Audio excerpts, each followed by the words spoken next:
നമ്മുടെ എപ്പിസോഡിൻ്റെ ആദ്യം വന്നിട്ട് ലാലേട്ടൻ നെവിനെ ഡയറക്റ്റ് ഒന്നും ആരോടും പറഞ്ഞില്ല, നേരിട്ട് വന്ന് നെവിനോടാണ് ചോദിച്ചത്. നെവിൻ, എന്താണ് നിൻ്റെ പ്രശ്നം? നീ എന്തൊക്കെയാണ് കഴിഞ്ഞ ആഴ്ച ചെയ്തതെന്ന് ചോദിച്ചപ്പം ഷാനവാസിൻ്റെ ഒരു ഇഷ്യൂ പറഞ്ഞു. അതേപോലെ തന്നെ അനുമോളുടെ ഇൻസിഡൻറ്റ് പറഞ്ഞു. ബോട്ടിലെടുത്തു എറിഞ്ഞ് വെള്ളം ഒഴിച്ചു, അതേപോലെ ഞാൻ അങ്ങനെ ചെയ്തു, വെള്ളം കോരി ഒഴിച്ചു എന്നൊക്കെ പറഞ്ഞ് തപ്പിത്തടഞ്ഞ് നെവിൻ ഒരു രീതിയിൽ പറഞ്ഞു കൊടുക്കുന്നുണ്ടായിരുന്നു. അവർ ആ വീഡിയോ എന്നിട്ട് കാണിച്ചു കൊടുത്തതിനകത്ത് വളരെ വിസിബിളാണ് അനുമോൾ ഒരു തെറ്റും ചെയ്തിട്ടില്ല. പലരും അവിടെ കിടന്നുറങ്ങിയതുപോലെ അല്ലെങ്കിൽ ഇരിക്കുന്നത് പോലെ തന്നെയാണ് അനുമോൾ അവിടെ ഇരുന്നതെന്നും ഒരു പ്രകോപനവും കൂടാതെയാണ് നെവിൻ അവിടെ ചെന്ന് അനുമോളെ ആക്രമിച്ച് അനുമോളുടെ ഫേസിൽ വെള്ളം ഒഴിച്ചതും അത് ഇത്രയും വലിയൊരു പ്രശ്നത്തിലേക്ക് കലാശിച്ചതും. പക്ഷേ ലാലേട്ടൻ അവിടെ നിന്ന് ഒതുക്കി, നല്ല വൃത്തിക്ക് ഒതുക്കി. ആ ഒരു പ്രശ്നം വളരെ വിസിബിളാണ്. അനുമോൾ ഒരു രീതിയിലും പ്രകോപിപ്പിച്ചിട്ടില്ല. പക്ഷെ ലാലേട്ടൻ ഒതുക്കി തീർത്തിട്ട് അവിടെ ഇരുത്തുവാണ് ചെയ്തത്. അതായത് നിങ്ങളെ അനുമോളും വെള്ളം ഒഴിച്ചല്ലോ എന്നുള്ള രീതിയിൽ. എന്നിട്ട് നെവിൻ്റെ അടുത്ത് ചോദിച്ചപ്പോൾ നെവിൻ പറഞ്ഞത് ഇങ്ങനെയാണ്: അനുമോൾ പലപ്പോഴും എന്നെ പല രീതിയിൽ എന്നെ വിളിക്കാറുണ്ട്. എന്താ വെച്ചാൽ എന്നെ നീ ഒരു പുരുഷനാണോടാ, നീ അങ്ങനെയാണോടാ, ഇങ്ങനെയാണോടാ എന്നുള്ള രീതിയിലൊക്കെ എൻ്റെ അടുത്ത് ചോദിക്കാറുണ്ട്. അപ്പം അതിൻ്റെയൊക്കെ ദേഷ്യത്തിലാണ് ഞാനിത് ചെയ്തത്. അപ്പം ആ സമയത്ത് ആദിൽ എണീറ്റ് നിന്ന് ലാലേട്ടൻ്റെ അടുത്ത് പറയണം, ലാലേട്ട ഒരു പ്രകോപനവും ഇല്ലാതെ തന്നെയാണ് അനുമോളുടെ അടുത്ത് ചെയ്തത്. അനുമോൾ അവിടെ വെറുതെ കിടക്കുന്നു, അങ്ങോട്ട് ചെന്ന് ചൊറിയുവാണ്.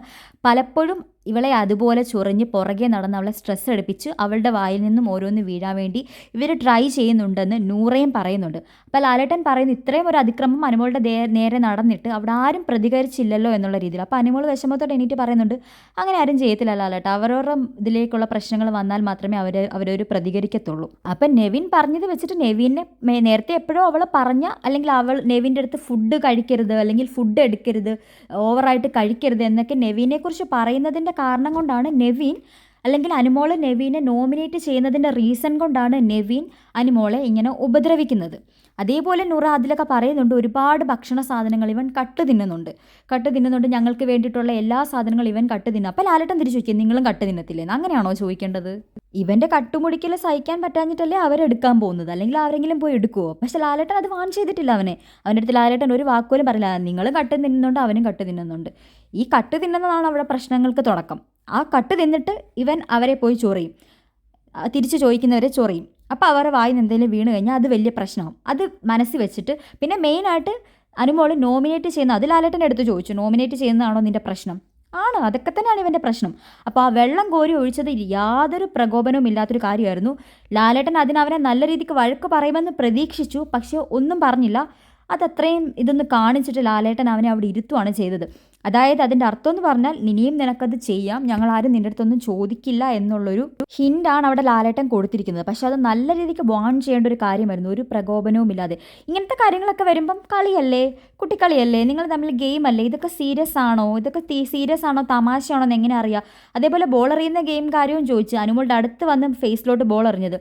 അപ്പോൾ ലാലേട്ട, ഇതൊക്കെ നിങ്ങൾ കാണിക്കുമ്പോൾ ആർക്കും മനസ്സിലാവുന്നില്ല ഇതൊക്കെ സീരിയസ് ആണോ അല്ലയോ എന്ന്. അപ്പോൾ അനുമോൾ പറയുന്നു, ഇത് കുട്ടിക്കളിയല്ല, സീരിയസ് ആയിട്ട് ചെയ്യുന്നതാണ്, മനഃപൂർവ്വം ചെയ്യുന്നതാണെന്ന് തന്നെ അനുമോൾ അവിടെ പറയുന്നുണ്ട്. അറ്റ്ലീസ്റ്റ് ലാലേട്ടൻ പറഞ്ഞില്ല, ജനങ്ങളെങ്കിലും അറിയട്ടെ. മനഃപൂർവ്വം പുറകെ നടന്ന് ട്രിഗർ ചെയ്ത് ഒരാളെ ഇറിറ്റേറ്റ് ചെയ്യുമ്പം സഹികെട്ട് നമ്മുടെ വായിൽ നിന്ന് ചില വാക്കുകൾ വീഴും. നമുക്കും സഹിക്കുന്നതിന് ഒരു പരിധിയില്ലേ? അനുമോൾ അങ്ങനെ ഓപ്പണായിട്ട് അങ്ങ് പറഞ്ഞു പോകുന്നൊരു വ്യക്തിയാണ്. എന്തായാലും ലാലേട്ടൻ ഇതിനെ ലാഘവത്തോടെ എടുത്ത സ്ഥിതിക്ക് ഇനി അവൻ വെള്ളം കോരി ഒഴിക്കുകയോ എന്തെങ്കിലും ചെയ്തു കഴിഞ്ഞാൽ നല്ല രീതിക്ക് അവന് പണി കൊടുക്കണം, അത്രേ പറയാനുള്ളൂ. ഇത് ക്ഷമിക്കണ്ട, അല്ലെങ്കിൽ ലാലേട്ടൻ വരുമ്പോൾ ഇതിനെക്കുറിച്ച് ചോദിക്കുമെന്നുള്ളൊരു പ്രതീക്ഷയോടെ അനുമോൾ ഇരിക്കുകയും ചെയ്യരുത്. അനുമോൾ എന്തായാലും ഒരു നീതി ലാലേട്ടനിൽ നിന്ന് പ്രതീക്ഷിച്ചു, അത് അനുമോൾക്ക് കിട്ടിയില്ല.